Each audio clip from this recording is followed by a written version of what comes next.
7 बार के विधायक रहे और प्रदेश सरकार के पूर्व कैबिनेट मंत्री पंडित हरिशंकर तिवारी के प्रति तमाम लोगों की श्रद्धा और आस्था आज भी बरकरार है, पहले भी थी, अब भी है। उसी कड़ी में उनके ग्राम टाँड़ा में ग्राम पंचायत ने एक प्रस्ताव पास करके उनकी मूर्ति की स्थापना करने का विचार किया था। उसके लिए प्रशासन को भी भेजा गया था।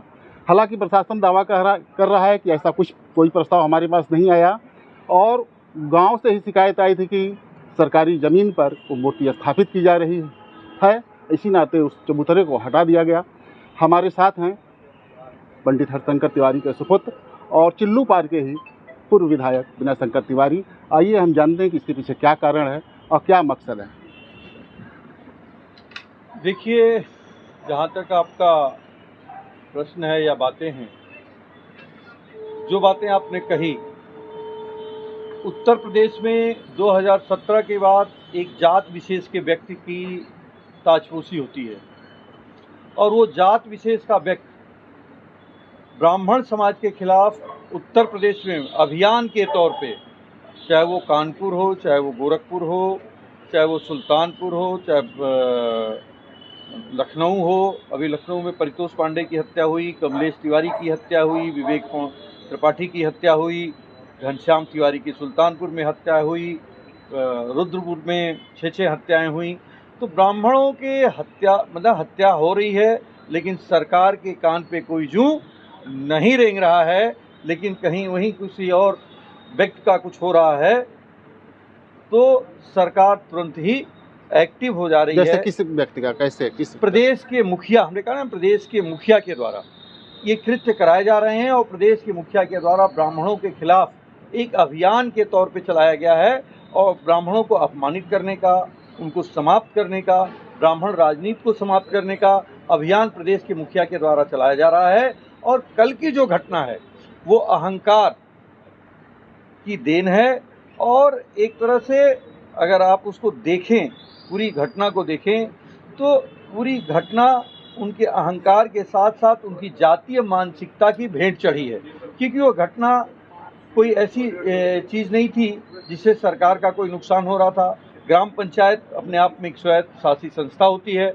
ग्राम पंचायत ने अपना निर्णय लिया था, निर्णय लेकर वो मूर्ति की स्थापना कर रही थी, अपनी श्रद्धांजलि देना चाह रही थी।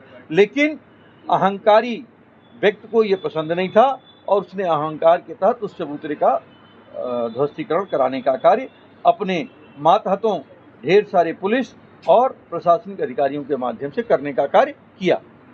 जैसे चिल्लू पार के विधायक वर्तमान में है राजेश त्रिपाठी, उन्होंने कहा कि ये सरकार का मामला ही नहीं है तो पटीदारी का मामला, उनके पटीदारी के लोगों ने शिकायत की थी, इस नाते कार्रवाई हुई। अगर थोड़े दिन पहले आप अपनी याददाश्त को ले जाएं, जो लोग भी हैं, समाचार पत्रों में एक समाचार छपा था, उसमें छपा था कि अधिकारी मेरी सुन नहीं रहे हैं। अगर आपको ध्यान होगा तो जो व्यक्ति इतना नपुंसक है कि अधिकारी जिसकी नहीं सुन रहे हैं, तो उसकी बात पे मुझे प्रतिक्रिया देना बहुत उचित नहीं लग रहा है। और नपुंसक व्यक्ति के ऊपर हम क्या प्रतिक्रिया अपनी देंगे।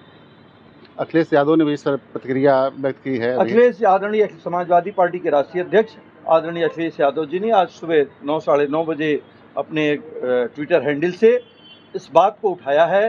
विधानसभा में नेता प्रतिपक्ष ने उठाया है, विधान परिषद में बात उठी है, सरकार ने अभी उस पर कोई जवाब नहीं दिया, टालने की बात कही है।